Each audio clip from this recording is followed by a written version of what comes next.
Diagrama ASM para pulsador único. En este video veremos un diseño y además el circuito práctico de cómo quedaría resuelto nuestro problema. Lo que es una máquina de estado algorítmico que vamos a realizar para poder resolver este problema, y el problema es el siguiente. Diseñar un circuito que al presionar un pulsador, es decir, un push button, pulsador básico, me produzca un solo pulso de reloj. Si recordamos, hay un pequeño problema en base a los pulsadores que son mecánicos. Recordamos que el primer problema es este. Cuando nosotros presionamos un pulsador que lo queremos pasar de estado bajo a estado alto o viceversa, sucede lo siguiente: los contactos mecánicos producen que el pulsador dé estos niveles, lo cual el circuito digital puede detectar altos y bajos varias veces y no solamente una vez. Entonces, este es uno de nuestros primeros problemas que tenemos. La idea es solucionar esto y también sincronizarlo con nuestra señal de reloj. Todo circuito secuencial síncrono debe de funcionar a la misma, en este caso el mismo funcionamiento, sincronizado con una señal de reloj, con un clock pulse. Entonces, la idea aquí es que nosotros presionemos el botón pulsador, tendremos aquí nuestro botón pulsador, algo así, y cuando lo presionemos únicamente me genere un solo pulso a la salida, sincronizado con la señal del pulso de reloj. Entonces, si yo mantengo presionado el el push button, si lo mantengo así, presionado abajo, únicamente también me va a generar un solo pulso. No importa cuánto tiempo lo deje yo presionado, hasta que voy a generar otro pulso de reloj hasta que nuevamente lo tenga yo afuera el pulsador y vuelva yo a presionar. Entonces ahí me va a mandar otra vez un pulso de reloj. Entonces la idea es esto.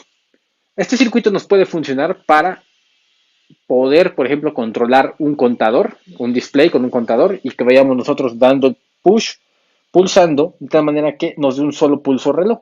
Y el pulso, en este caso, el circuito secuencial que controla el contador, va a detectar este solo pulso debido al push button y entonces con certeza podremos hacer funcionar un circuito lógica secuencial de manera correcta. Entonces, ese será el problema que resolveremos. Lo primero, cuando vamos a diseñar un circuito con diagrama SM, es tener el problema bien esquematizado y conocer exactamente qué es lo que vamos a controlar. Ahora, vamos a diseñar cómo quedaría nuestro diagrama, que es lo primero. Primero necesitamos un estado de inicio. Entonces, voy a borrar esta parte y voy a poner mi diagrama ASM en la parte de la derecha. Entonces, voy a poner aquí mi primer estado. El estado se va a llamar inicio y le voy a poner la letra I. Así. Ahora, ¿cómo va a estar? Usualmente va a estar en cero, mi estado. Entonces, ya que tengo mi estado de inicio ahí, lo siguiente es esperar a que se presione el push button. Entonces, vamos a poner aquí una condición. La condición va a ser que el push button, voy a denominar push button como PB, push button como tal va a estar encendido o no. Vamos a poner push button nada más así y vamos a poner las condiciones. Tendremos dos opciones. La primera es que esté en 0 y que esté en 1. Si está en 0, obviamente quiere decir que no se ha presionado. Entonces lo que hacemos es esperar. Me mantengo en este estado. Esperamos. En caso de que ya se presione, necesito mandar a una salida. La salida condicional será algo que llame yo pulso. Entonces voy a llamarlo aquí mi generación del pulso. Pulso, esa va a ser mi salida condicionante. Y a su vez necesito, obviamente, cambiar el estado. ¿Cuál va a ser mi estado ahora? Mi estado ya no va a ser como tal, ya no va a ser el 0, sino que ahora voy a mandar un 1. Mi estado va a cambiar a un 1. ¿Cómo voy a nombrar este estado? Bueno, pues este estado, si está en 1, lo voy a nombrar como estado de espera. Voy a ponerle una E, simbolizando mi estado de espera. ¿Por qué? Porque nuevamente debo de preguntar otra vez, justo aquí, si mi pulso de reloj, si mi push button se encuentra otra vez presionado o si yo ya dejé de presionarlo. Entonces voy a poner aquí otra vez PB de esta manera Y aquí entonces tendremos las opciones. La primera opción es, si está todavía presionado, es decir, si lo mantengo en uno, o si está todavía en uno, ¿qué tiene que hacer? Pues tiene que mantenerse el pulso de reloj, tiene que mantenerse el estado del uno. Si ya está el cero, entonces, es decir, si yo ya lo solté, entonces lo que hacemos es regresar hasta el estado inicial, para que otra vez pues se dé la situación de esperar a que nuevamente tenga yo que volver a presionar el pulso de reloj, perdón, el push button. Entonces, ya que tenemos eso, ahí está, así quedaría nuestro diagrama ASM. Ahora sí, podemos hacer por medio de él la parte del tradicional, pues identificar. Vamos a identificar una sola entrada, que va a ser A, porque nada más tengo un solo cambio de 0 a 1. Entonces tengo solamente una sola entrada. Vamos a utilizar el método tradicional para diseñar este circuito. Luego, condicionantes, pues tengo la condicional de entrada que es push button. Y luego mi salida como tal va a ser, voy a utilizar un flip-flop del tipo D, entonces voy a poner la salida a un flip-flop del tipo D. Y vamos a poder llenar nuestra tabla. Entonces, ¿cómo iniciamos A? A inicia en 0, así. Y de aquí, la otra opción es cuando push button esté en 1, que bueno, cuando esté en 0. ¿Qué hace cuando está en 0? Pues cuando está en 0 el push button, entonces la salida a el flip-flop debe de estar en 0, o sea, no hace nada. Luego, cuando estamos en 0 y presionamos el push button, es decir, está en 1, se produce la salida pulso. Pero a su vez, esa producción, la salida pulso, el flip-flop A de su salida está cambiando a 1. Ahí está. Ahora, ¿qué otras opciones tengo? Bueno, pues ahora supongamos que A está en 1. Por ejemplo, estoy aquí. Y ahora, ¿qué pasa con el push button? Tengo dos opciones. O puedo estar en 0 o puedo estar en 1. Vamos con la primera. Si estoy en este estado, estoy justo aquí, y vale 0 el push button, entonces me voy por acá a 0 y entonces regreso a 0. Es decir, lo mando a 0 directamente aquí. Y ahora si estoy acá, que es 1, y el push button se ha presionado y está en 1, entonces, ¿en qué estado estoy? En el 1. Entonces lo dejamos así. Y ahí tenemos nuestra tabla. Para lo cual, nada más, si nos damos cuenta, tenemos solamente una sola entrada, una sola ecuación de entrada. Entonces podemos hacerlo. ¿Cómo nos quedaría? La ecuación de entrada sería A, que es el flip-flop D. ¿A qué es igual? Veanlo aquí, lo podemos hacer. Sería A', acá está el primer uno, aquí.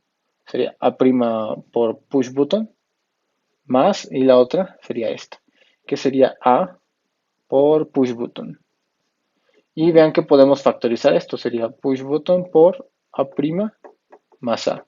Y ya sabemos que A' más A pues es 1 utilizando la álgebra booleana. Entonces, mi salida del flip-flop que voy a emplear va a ser igual a push button. Solamente tengo una sola entrada, ¿sí? Una sola ecuación de entrada. Esto recuerden de aquí, forma parte de mi ecuación de entrada, que son los estados que tendré en código binario aquí. Ahora me falta una ecuación para la parte de la salida. ¿Cuántas salidas tengo? Si nos damos cuenta, nada más tengo una, que es la salida pulso. Entonces, la salida pulso, ¿cuál viene siendo su ecuación? Vamos a ver, pulso es igual a, ¿cuáles son las condiciones para que se dé pulso? Pues es que el estado inicio, o sea, que esté en estado inicio, y que, vean, pulso, y que si está estado inicio por, sí, porque viene enseguida, por push button en 1. Entonces, ¿cómo está el push button? En 1, no está en 0. Si está en 0, está por este lado. Entonces está en 1. Pero el estado de inicio, ¿quién es? Recuerden que esta variable es A. Ya se encuentra en 0. Entonces, el estado de inicio es la variable A colocada en 0, o sea, A negada. Ahí está. Entonces, aquí tengo mi ecuación de salida. Entonces, bueno, ya con estas dos ecuaciones podemos ya omitir la parte del diagrama ASM y pasar directamente al circuito. Entonces estoy empleando un flip-flop D. Voy a ponerlo aquí. Un solo flip-flop D. Aquí viene su clock pulse. Lo sabemos aquí. Esto de aquí viene, es el clock pulse, clock pulsador. Y tiene la salida que es Q. Y también tenemos su salida que es invertida, que es Q'. Y la entrada que es D. Entonces, ¿cómo es la entrada? La entrada es únicamente push button. Entonces, esto de aquí debe de ir directamente a la señal que me proporcione el push button, el botón pulsador. Luego, esto es para la ecuación de entrada. Ahora, la de la salida, que es pulso, voy a poner aquí la salida a pulso y voy a conectar en el circuito un LED para que veamos si realmente solamente se da un solo pulso cada vez que presione yo el push button. Entonces, ¿a qué es igual la salida a pulso? A una compuerta AND, como lo vemos aquí, y de un lado viene la salida, la entrada PB, entonces voy a utilizar esto de aquí, así, y luego viene por A'. ¿Quién es A? Bueno, pues A es la salida del flip-flop D, en este caso esto. Yo le puse Q por estandarizar, pero la salida como tal es A. Pero no necesitamos la salida A, sino necesitamos A'. Podemos poner un inversor y después pasar acá, o lo más fácil es utilizar la otra entrada, la otra salida del flip-flop, donde me produce la salida negada. Entonces con esto me va a bastar. Y lo vamos a colocar ahí. De esta forma nos damos cuenta que el circuito debe de funcionar. Si nosotros queremos analizarlo, podemos hacerlo. Idealmente el push button está en cero. Entonces este cero se transmite aquí, se transmite acá. Luego, para que ese cero se transmita de este lado, tenemos que dar un pulso de reloj. Entonces, obviamente acá hay un cero, entonces la salida de pulso pues vale cero. Ahora, ¿qué pasa cuando presiono el push button? Cuando presiono el push button, que es un 1, este 1 se transfiere directamente acá. Y cuando se da lo que viene siendo el pulso de reloj, ahí está, bueno, digamos el flanco de subida del pulso de reloj, flanco de subida, lo que sucede es lo siguiente, este 1 pasa hacia acá, ¿ok? Entonces, el 1 invertido es un 0, que es este, que se encuentra justo aquí, y esto 0 por 1 me da como tal el 0. Ahora, entonces, si nos damos cuenta, justo ahí, justo en ese punto, estaremos marcando un 0. Pero, ¿qué sucede justo antes de que se dé el pulso de reloj? Sucede lo siguiente. Cuando está el 1, en esta parte, el 1 pasa directamente hacia acá. Idealmente el flip-flop como arranca, arranca en 0. Entonces 0 y este estado invertido me dará un 1. Entonces estará aquí el 1. Entonces justo cuando yo lo presione, me va a sincronizar de tal manera que el pulso me va a dar un 1. Me dé el LED encendido y cuando se dé el pulso de reloj, cuando termine el ciclo de la activación, este 1 pasará aquí a ser un 0 y este 0 invertido, perdón, este 1 invertido me dará un 0, lo cual se producirá acá, y entonces 0 por 1 me dará 0. Entonces, ese 1 quedó momentáneamente justo cuando presioné el push button. Cuando termine la señal de reloj, prácticamente va a pasar a 0, y por más de que yo lo mantenga presionado, si me doy cuenta, ¿no? Este 1 se seguirá transfiriendo y seguirá la misma señal. Entonces ya no me producirá un pulso más largo o distintos pulsos. Entonces, cuando yo lo regrese, cuando yo quite el dedo de aquí, obviamente este regresará a 0, que es esto de aquí. Este 0 por el siguiente pulso de reloj pasará aquí, que será un 0, y acá otra vez regresará el invertido 1, y este 1 estará esperando nuevamente que vuelva yo a presionar el push button. Y bueno, si nos queda para comprobarlos, armemos el circuito y verifiquemos que realmente está pasando esto. Tenemos nuestro oscilador 555 mandando una frecuencia y únicamente contamos con el 74LS74, que es el flip-flop D, y una simple compuerta 08, que es la compuerta AND. Y acá tengo el LED de salida. Lo mismo que en el circuito del One Hot, únicamente espero que con un solo pulso, no importa que yo lo presione una vez, me manda un solo pulso, o que me quede yo presionando, únicamente me debe de mandar un solo pulso. Entonces presiono una vez y ahí está. Presiono otra vez, lo más rápido que puedo, ahí está, y mando un solo pulso. Si yo lo dejo presionado, me manda un solo pulso y ya no me mantiene el pulso ahí, ni tampoco me manda más pulsos. Entonces, esto va a evitar que a la circuitería que yo le conecte esto, lo que sigue, circuitos síncronos, como son los otros flip-flop o contadores, respondan a este pulso único. Y ahí está, veamos, lo dejo presionado y únicamente me queda así. Lo voy a poner así para que se vea un poco mejor. Lo dejo presionado y únicamente me mando un solo pulso. Ahí está. Por cada push me manda un solo pulso y después se apaga. Es el pulsador único.